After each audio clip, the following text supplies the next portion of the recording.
This is me. Just kidding, this is me. Hello, my name is Amanda and welcome to my channel, Always Popular, where I will be talking about pop culture, music, film, drama, and fan videos. Hello and welcome back to my channel, Always Popular. I'm Amanda, your host, and let's jump into this week's episode. Before I get started, I just want to say this episode is a special milestone episode as it's the 2-year anniversary of my channel and podcast, Always Popular. So a special thank you to anyone who has watched any of my episodes and has followed me for over 2 years now. So for this season 2 finale episode, it's all about one of the most underappreciated vocalists of one of the most successful boy bands of all time. If you haven't been paying attention to pop culture recently, let me summarize that for you. I look 13? Definitely not.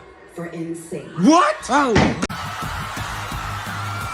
The past month, no other 90s boy band is being talked about so much right now than Nsync. If you are not a millennial, you don't understand the level of excitement around this band right now. Some of the most loyal fans like me have waited 20 years for a comeback like this. So in honor for them and their comeback single, Better Place, this is on JC. No, not on Justin this time around. JC Chasez, Nsync's leading underdog. Obviously, when Nsync came out, a lot of people were drawn to Justin for a reason. His charm, his personality, and it factor that drew attention to himself. Unfortunately for the other members like JC, as one of the lead-in vocalists for Nsync, it seemed like JC's vocal talents were swept under the rug. During the time of the 90s to early 2000s, Nsync was one of the biggest boy bands that swept the nation and is still relevant to this day. Whether or not they have been quoted and are referenced more than a handful of times in movies over the years. Since their hiatus in 2003, now more than ever, the band has been doing interviews and showing up at award shows the past few months. After looking back on their music, I never realized how good of a vocalist JC is. So why did JC get a lack of attention despite being the other lead vocalist in the band? And why did JC fail as a solo singer? Unfortunately, in Nsync's case, their marketing team seemed like they just wanted Justin to be the center of attention. So much that after the hiatus, anytime Nsync was brought up, it was, oh, the band that Justin was in, or it was the band that made Justin famous. No mention of anyone else, as if the other members didn't exist, and that always pissed me off. So we are going to have to go back to the beginning of when the hiatus started. After the Celebrity Tour in 2002, JC got partnered up with someone to make music for the 2002 movie Drumline.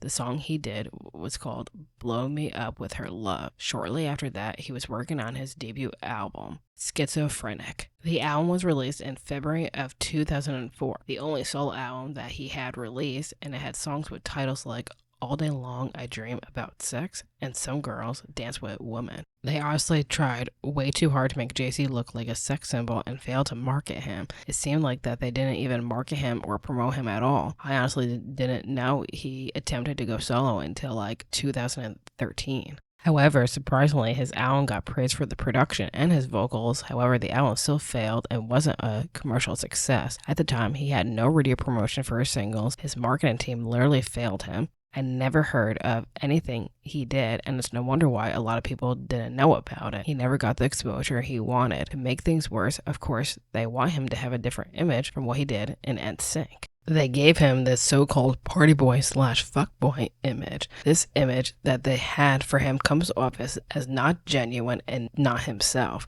He comes off as cringy and trying way too hard. So it's sad that he worked so hard on this album and got nothing out of it. Sadly, after listening to the music, I could see why it failed. His music comes off as not genuine either. Also, the songs he sang were not that good, and JC deserved a better production team. His songs were not that catchy and are easily forgettable. Some of his songs aren't that bad, but they're not that great either. And this is coming from a diehard Nsync fan, and that says a lot. The style of music he did doesn't showcase his talents or voice whatsoever, like the way Nsync music did. Nsync music had better writers and producers, hands down. So whoever was a part of JC's team clearly didn't know what they were doing, or they were secretly trying to sabotage his career. That brings me to my next point. Now, this is just a theory. However, a lot of fans of JC and online fans believe he was sabotaged by his own record label and manager, Johnny Wright, which could be a possibility. Incidentally, JC and Justin were signed to the same label, Jive Records. Jive Records also had a huge roster of other artists as well, like the Backstreet Boys, their main competitor. Apparently, their band manager, who was Johnny, was also JC's personal manager at the time. It was his call to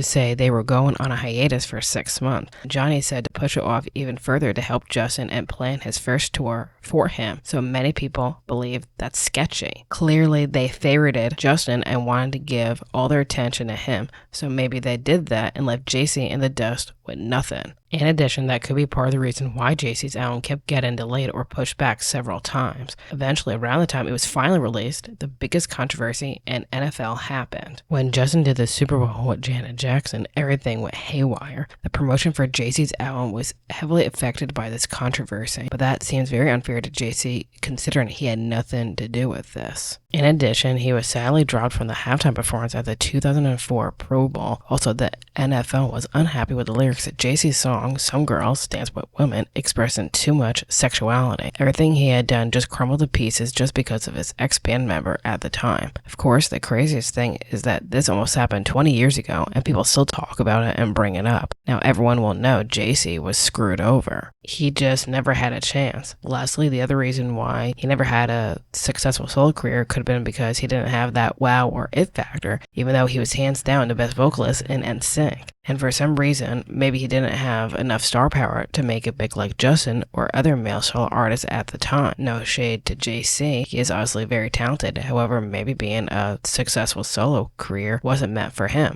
So maybe it just wasn't meant to be for him. Still, over the years, he still has been very successful in producing and writing music for other people, like even for AJ McLean and David Archuleta. So for the JC fans out there, maybe JC could have another solo redemption album, and do not lose hope for JC. Other than that, go listen and stream Better Place by Nsync. Other than that, once again, thanks for listening and watching, and you'll hear me in the next episode.